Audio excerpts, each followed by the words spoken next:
Quick thing at the beginning here before we get started on Crasher. I do have a Patreon and a Discord if you feel like joining and chatting with me. Links are both in the description. That said, Crasher is absolutely amazing. I love the glossy black paint and the red.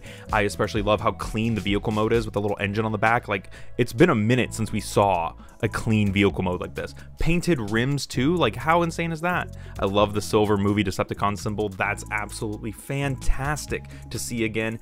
And again, I gotta compliment that glossy black paint. It makes this figure feel premium, which they kind of are in a weird way. Crasher does roll extremely well, which is nice to see, especially when they only have mushroom pegged wheels.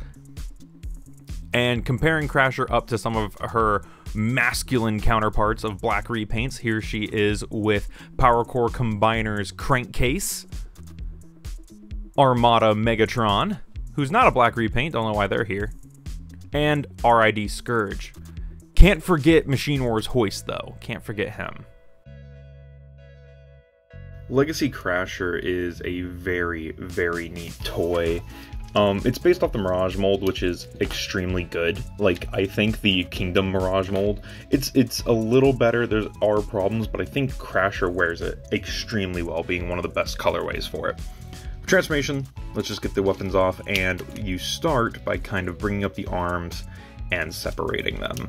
They're on these little panels, so make sure those move. I will also say that Crasher has the best tolerances out of all my copies of this mold, which I have G2 Mirage, Leadfoot, and then this one.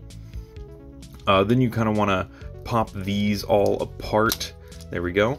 Flip these in and then bring down this section. You got to get that tab over the one spot.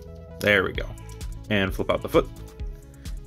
Make sure that's right and bring it together. I don't like that nothing down here tabs in. I will say that. Like, this is a good mold, but nothing in this leg section tabs in, and that really upsets me. If I'm doing something wrong, please tell me.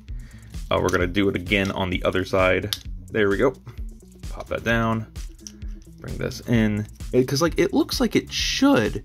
Like, there's, like, a notch right there, but there's no spot for it to go into, so I don't know.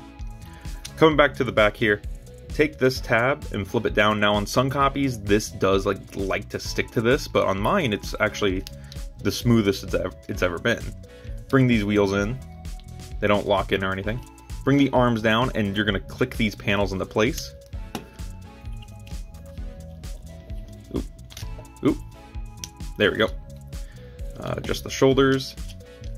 Take the torso and collapse it. There we go. And flip out the hands. And that is Legacy Crasher in their robot mode. Pretty easy transformation, all things considered, and a very, very nice looking robot.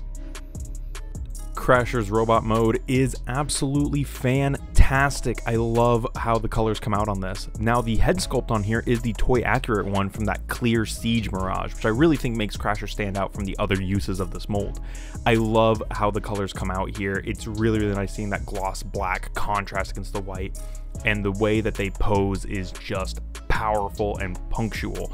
I really think that the colors with the hits of red and just the posability on here is truly, truly fantastic. I do wish the kibble management was a little better. The back of the legs are super unclean, but that said, the rest of the figure is very, very cleaned up. Now, for size comparison, Crasher is a deluxe, but they're no slouch when it comes to size. Here they are with RID Scourge, Legacy Scourge, Machine Wars Hoist, and of course, channel mascot Combiner Wars Laserfire.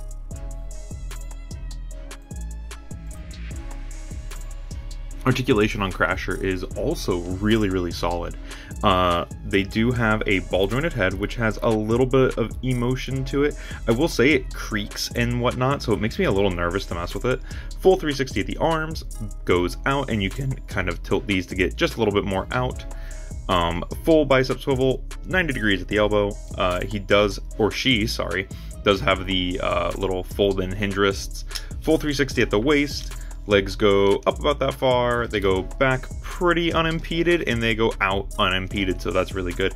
They also have just a little bit past 90, but it looks really like a 90 at the knee. They do kind of have a secondary knee, which is really pointless. And then they do have a, oh, there we go, yeah, full sideways ankle tilt. That's what we like to see. There we go. It does get a little caught right there, so do be careful, especially because of that black paint. But very, very solid articulation for a deluxe. This has just about everything you'd want out of a modern figure. Granted, the kibble on the legs does make it a little difficult to pose. Rounding this all out, Crasher is an amazing figure. It is showing up at Ross's, and if you guys can find it at Ross, that's great. I think that's going to be the way a lot of people get this figure, which I think is good considering how sparse this figure was at Wally World. So yeah, if you're looking for Crasher, head on out to your local Ross and see if you can find one for on the cheap, because it really looks nice. I absolutely love how powerful Crasher looks, especially for a fembot. We don't really get that this often. And again, she looks amazing with other black repaint Decepticons or just other versions of the mold. Like, I mean, out of Leadfoot and Mirage and G2 Mirage, Crasher really does stand out and pop, and I think that that's worth talking about. Anyways, if you like supporting the channel, there's some links in the description, including my Patreon. Thank you guys for watching, and I'll see you in the next one. This has been Bots Obsession.